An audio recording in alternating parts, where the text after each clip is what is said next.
아멘. 자, 이 시간 우리 성경 통독 우리 순서에 따라서 예레미야애가 1장, 2장, 시편 28편을 우리 함께 읽었습니다. 그 중에서 오늘 우리 묵상을 나눌 부분은 예레미야애가 1장 우리 1절에서 5절 부분입니다. 예레미야애가 1장 1절에서 5절 부분은 제가 통독할 때 읽었기 때문에 제가 다시 읽지는 않겠습니다. 우리 어제까지 예레미야서를 읽었고 오늘부터 또 예레미야애가를 읽습니다.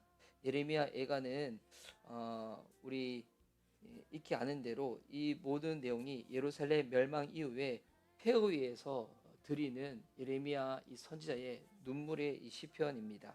그리고 우리 한글말로 읽었을 때는 우리가 이렇게 파악이 되지 않지만 우리 익히 아시는 대로 이 구약 성경은 히브리어로 쓰여졌잖아요. 또 히브리어에도 이렇게 알파벳이 있는데 이 히브리어 알파벳 순서대로 이루어져 있는 이 시입니다. 그러니까 이제 전형적인 이 탄식시이고 운율을 갖추고 있는 그 같은 시입니다. 근데 이제 한국말로 읽을 때는 좀 그런 뉘앙스나 어감을 느끼기에는 좀 쉽지는 않습니다. 그래서 이 고통을 예레미야 선지자가 정직하게 직면하고 이 슬픔을 통해서 하나님 앞에 나아가서 결국에는 이 회개하는 기도의 시입니다. 오늘 우리 이제 1장과 2장을 읽었는데 그 중에서 이 1장은 예루살렘의 외로움과 죄로 인한 고통을 이 의인화해서 이렇게 표현하고 있습니다. 그러니까 슬픔과 고통과 외로움을 단순히 말하는 것이 아니라 의인화해가지고, 그러니까 상당히 이게 이좀 특색이 있는 이 장르적인 이 문학이 이 예레미야 이 애가입니다. 그 중에서 오늘 1절과 5절인데요. 우리 1절과 2절에서는 예루살렘이 과거에는 찬란했지만 이제는 철저하게 고립된 고통의 도시가 되었다고. 그러니까 예루살렘 이 도시를 사람에 빗대어서 설명을 하고 있는 거예요. 내가 지금 얼마나 이 고립된 고통 가운데 놓여 있는지. 사랑하는 자들, 친구들이 모두 외면하였고 이제는 그 누구도 그녀를 위로하지 않는다고. 여기서 말하는 이 그녀가 예루살렘이거든요. 그래서 이 죄의 결과에 따라서 이 반드시 외로움과 눈물이 있음을 보여주고 있는 거죠. 그리고 3절, 5절에서는 유다가 어떤 고난을 당했고 하나님이 어떻게 심판을 하셨는지 그 부분이 나옵니다.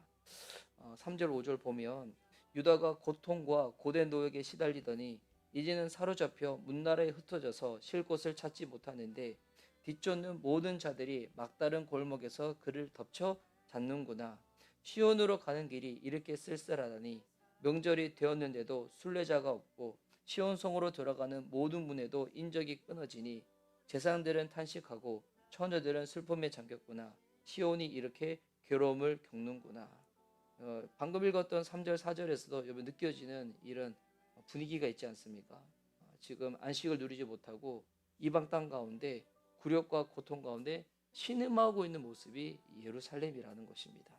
우리가 알고 있는 하나님은 사랑의 하나님이시지만 또 하나님이 가지고 있는 속성 중에 정말 또 중요한 것은 우리 하나님은 공의의 하나님이시라는 거죠.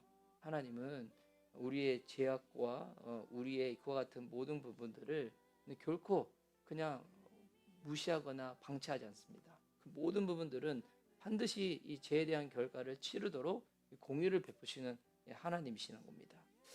그러고 나서 이제 마지막에 5절에 대적들이 우두머리가 되고 원수들이 번영한다. 허물이 많다고 주님께서 그에게 고통을 주셨다. 아이들마저 원수들이 본 앞에서 사로잡혀 끌려갔다. 아이들마저도 끌려가는, 그러니까 도저히 이 소망과 희망할 수 있는 것들을 찾아볼 수 없는 그와 같은 예루살렘의 폐허된 모습을 이렇게 지금 보여주고 있는 겁니다. 그래서 오늘 이 예레미야 예가를 쭉 읽다 보면서 우리는 또 이렇게 성경을 보면서 이 성경은 이 구약 성경은 특별히 예수 그리스도의 이 오실 메시아가 앞으로 어떤 일을 행할 것인지 이 모든 것들을 예표하고 있는 것을 우리가 볼 수 있잖아요. 그래서 이 애가의 눈물을 깊이 묵상하다 보면 이 안에서 무엇을 볼 수 있냐면 이 십자가의 그림자가 다 보여집니다. 예루살렘은 자기 죄의 결과로 인해서 무너졌잖아요. 또한 이 눈물과 외로움은 우리를 이 자기 죄에 직면하게 됩니다. 이 사람이 그런 것 같습니다. 이 고통과 고난이 없을 때는 우리가 살 때 늘 내가 괜찮고 이 정도면 살만하고 이 정도면 충분하지 않냐라고 합니다. 사람이 그냥 주님 앞에 나가지 않습니다. 대부분의 사람들은 우리가 주님 앞에서 내가 어떤 죄인임을 깨닫게 되었을 때, 이게 단순히 깨닫는 것도 그냥 지적으로만 깨닫는 것이 아니죠.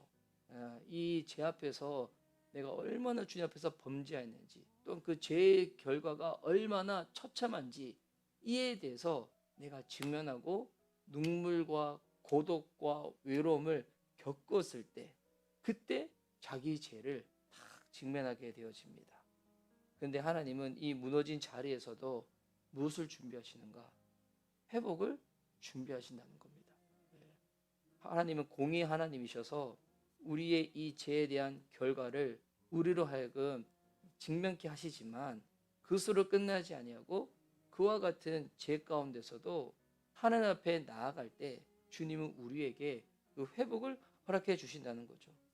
예루살렘은 이 무너진 예수님은 지금 예레미야 선지자가 지금 폐허가 된 예루살렘을 향해서 눈물을 흘리고 있는데, 근데 이 모습이 신약으로 넘어오면 예루살렘을 바라보면서 예수님께서 우시는 장면이 나오죠. 이 누가복음 19장 14절에 나온 내용입니다.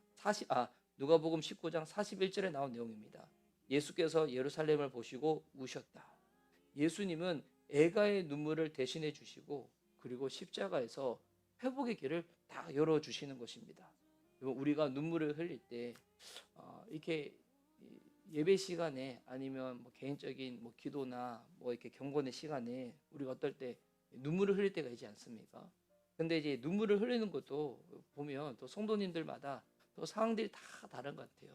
어떤 분들은 내 신세가 너무 이렇게 처량해서 우시는 분들이 있고, 어떤 분들은 울기는 우는데 자기 연민과 동정 때문에 우시는 분들도 있고, 또 어떤 분들은 내가 지은 죄가 얼마나 큰지 그에 대한 탄식과 회개의 눈물도 있고, 그러니까 눈물을 흘리는데 각자 눈물을 흘리는 그 이유와 동기는 다 다른 것 같습니다.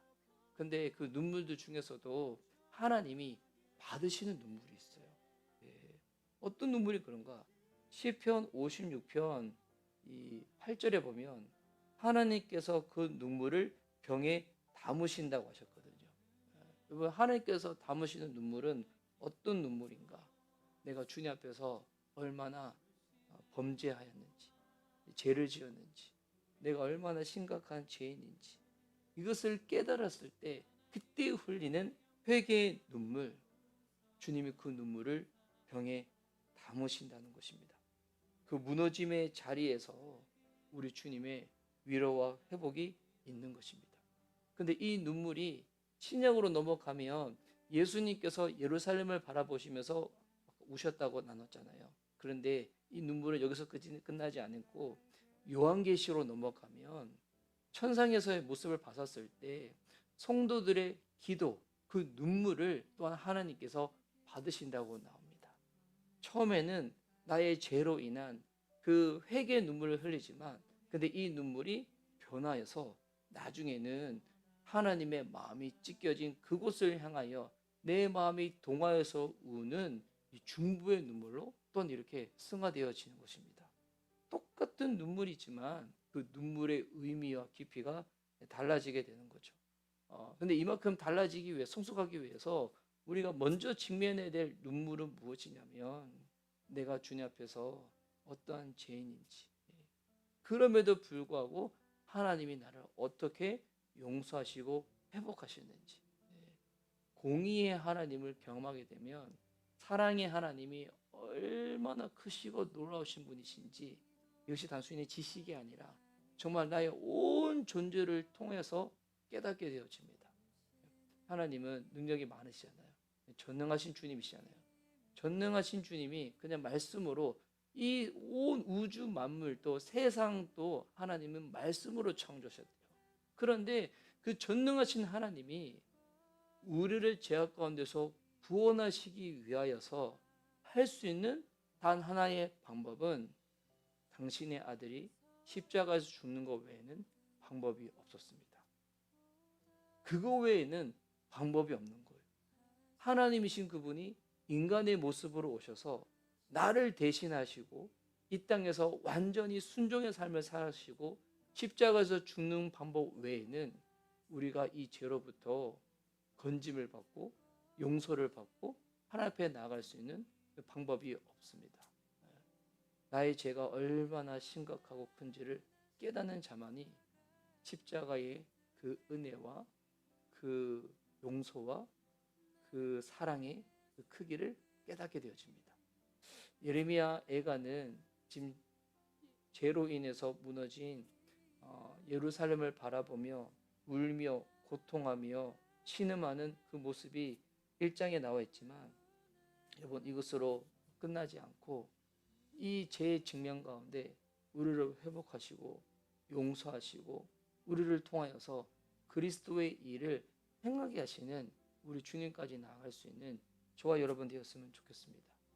외로움의 자리, 눈물의 자리, 홀로 있는 것 같지만 아닙니다. 그 자리에 주님께서 우리와 함께 하십니다.